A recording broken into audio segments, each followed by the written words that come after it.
Welcome again in this new video. पिछले video में students हमने जो रिसोर्सेज एंड डेवलपमेंट का जो टॉपिक था हमने उसको डेवलपमेंट ऑफ रिसोर्सेज पे छोड़ा था कि हमें संसाधनों का विकास क्यों करना पड़ता है, और उसमें हम डिप्लीशन से स्टार्ट कर चुके थे। डिप्लीशन में मैंने बताया था कि सब जो संसाधन है वो कम हो रहे हैं, और उसका कम होने का रीज़न क्या था मैं आपको पहले भी बता चुका हूँ, दोबारा से फिर बता रहा हूँ। Indiscriminate exploitation. इनडिस्क्रिमिनेट का मतलब होता है बिना सोचे समझे, without thinking. Without thinking doing the things is called indiscriminate. तो आजकल हम लोग क्या कर रहे हैं, जैसे गाड़ी धोते हैं तो नल खुला छोड़ देते हैं, सेब बनाते हैं तो नल खुला छोड़ देते हैं। तो what is going on this? ये सब कुछ वही है जो मैं आपको बता रहा हूँ। ये इनडिस्क्रिमिनेट एक्सप्लॉयटेशन हो रहा है संसाधनों का, अंधाधुंध, बिल्कुल गलत, बिल्कुल नासमझी से इनका प्रयोग हम कर रहे हैं। तो इसकी वजह से भी क्या हो रहे हैं, संसाधन कम हो रहे हैं, और उसी वजह से इनको हमें विकसित करने की प्लानिंग करनी पड़ेगी। उसके बाद है एक्यूमुलेशन। एक्यूमुलेशन का मतलब होता है संचय, संसाधनों का संचय। संचय का मतलब है एक जगह इकट्ठे कर लेना। अब इंडिया के अंदर क्या हो रहा है, इंडिया के अंदर poor people have less resources than the rich people. All the resources have the rich people. जितने भी रिच पीपल हैं इंडिया के अंदर, जितने अमीर लोग हैं उनके पास संसाधन ज़्यादा हैं, और जो गरीब हैं उनके पास बचा कुचा आता है। जो चीज़ें अमीरों के हाथ में नहीं आती या जो बच जाती हैं वो गरीबों के पास आती है। तो संसाधन जो है, चाहे वो जल है, चाहे वो लैंड है यानी कि ज़मीन है जिसमें हम खेती बाड़ी करते हैं, या और कोई भी रिसोर्स जो हम अपनी दैनिक जीवन में यूज़ करते हैं, तो वो सारे रिसोर्सेज जो हैं उनका जो डिस्ट्रीब्यूशन है, उनका जो वितरण है वो बहुत गलत है, बहुत अनइक्वल है, असामान्य है। उसमें असमान वितरण की वजह से ज़्यादा जो संसाधन है वो अमीर लोग प्रयोग कर रहे हैं, और गरीबों के पास उन संसाधनों का जो बंटवारा वो ठीक नहीं हुआ है, जिसकी वजह से संसाधन जो है वो कम हो रहे हैं। उसके बाद इन सारी समस्याओं से डील करने के लिए, इन सारी समस्याओं का समाधान करने के लिए मोर देन 100 नेशन, 100 से भी ज़्यादा देश, ब्राज़ील की जो राजधानी है, ब्राज़ील के अंदर एक रियो डी जेनेरो नाम का प्लेस है, इन सारी समस्याओं को लेकर के 100 से ज़्यादा देश वहाँ इकट्ठे हुए, और इस बात के लेकर के चर्चा की गई कि इन संसाधनों को बचाकर कैसे रखें, इन संसाधनों का वर्तमान में प्रयोग कैसे करें कि आगे आने वाली हमारी पीढ़ियों को इन संसाधनों तक को हम पहुंचा सकें, ताकि वो भी अपने जीवन में इन संसाधनों का प्रयोग कर सके, उन्हें किसी प्रकार की कठिनाई ना आए। इस बात को लेकर के, इस समस्या को लेकर के 100 से ऊपर देश रियो डे जेनेरो में इकट्ठे होते हैं, और उसको बोलते हैं रियो समिट। Rio summit. अब रियो समिट के अंदर एक कंसेप्ट निकल करके आया, सस्टेनेबल डेवलपमेंट। हिंदी मीडियम के स्टूडेंट इसको सतत विकास कह सकते हैं। सतत विकास। सतत विकास की जो अवधारणा है, रियो डी जेनेरो के अंदर जो क्लाइमेट समिट हुआ था, जलवायु सम्मेलन हुआ था, उसके अंदर ये जो अवधारणा है वो निकल करके आई। और इसका अर्थ क्या होता है? सतत का मतलब आप समझते हो, सतत का मतलब है लगातार चलने वाली चीज़ जो कभी खत्म ना हो, और विकास का मतलब है विकास, आपको पता ही है।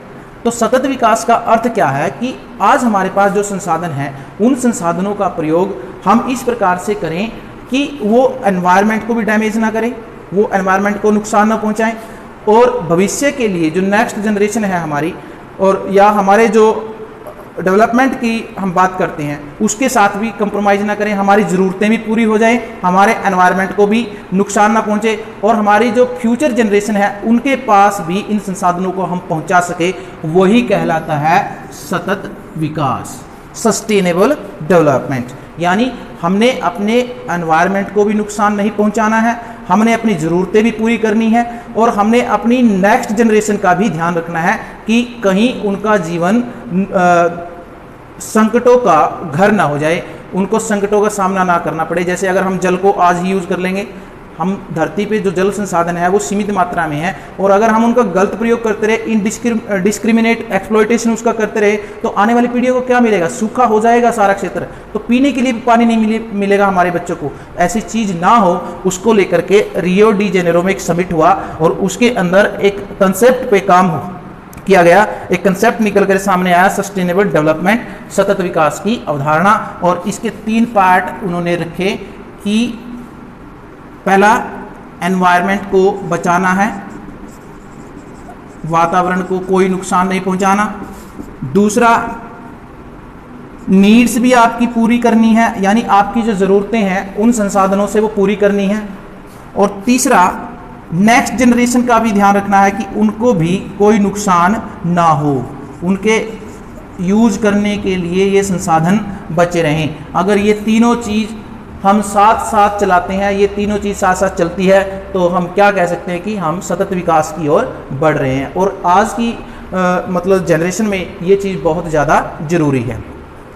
तो ये रियो समिट के अंदर एजेंडा नंबर 21 कहा गया, इसको हम एजेंडा नंबर 21 कह सकते हैं या इसको कहा गया। अब इसके अंदर एक और चीज़ आप लोगों को पता होनी चाहिए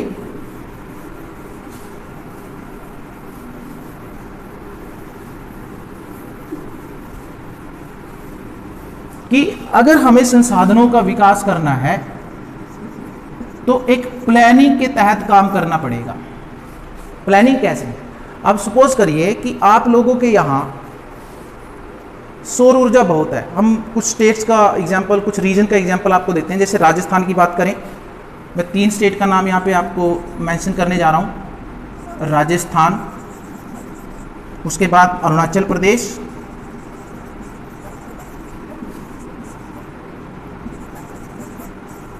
और उसके बाद लद्दाख। ये तीनों रीजन ऐसे हैं इंडिया के अंदर जहां बहुत वैरायटी पाई जाती है। अब जैसे राजस्थान की बात करें, राजस्थान में विंड एनर्जी बहुत है, सोलर एनर्जी बहुत है, लेकिन वाटर रिसोर्सेज नहीं है। वाटर रिसोर्सेज, पानी के संसाधन नहीं है, पानी की कमी है, रेगिस्तान है। दूसरी ओर अरुणाचल प्रदेश एक ऐसा स्टेट है जहां वाटर रिसोर्सेज, पानी के संसाधन बहुत ज़्यादा हैं, वाटर रिसोर्सेज की कोई कमी नहीं है, लेकिन बारिश भी बहुत होती है और बारिश का पानी जब हम इकट्ठा नहीं कर पाते तो वो फ्लड का रूप धारण कर लेता है। तो पानी को एक जगह उसको कंजर्व करने की कोई व्यवस्था नहीं है अरुणाचल प्रदेश के पास। यानी कि वाटर रिसोर्सेज तो हैं लेकिन इंफ्रास्ट्रक्चर नहीं है। इंफ्रास्ट्रक्चर आप समझते हो ना, इंफ्रास्ट्रक्चर क्या होता है? संस्थागत ढांचा। हमारे पास वो साधन, हमारे पास वो तकनीक नहीं है कि उस पानी को डैम बनाएं या उसको एक जगह इकट्ठा करें और जब जरूरत हो उस पानी को यूज करें।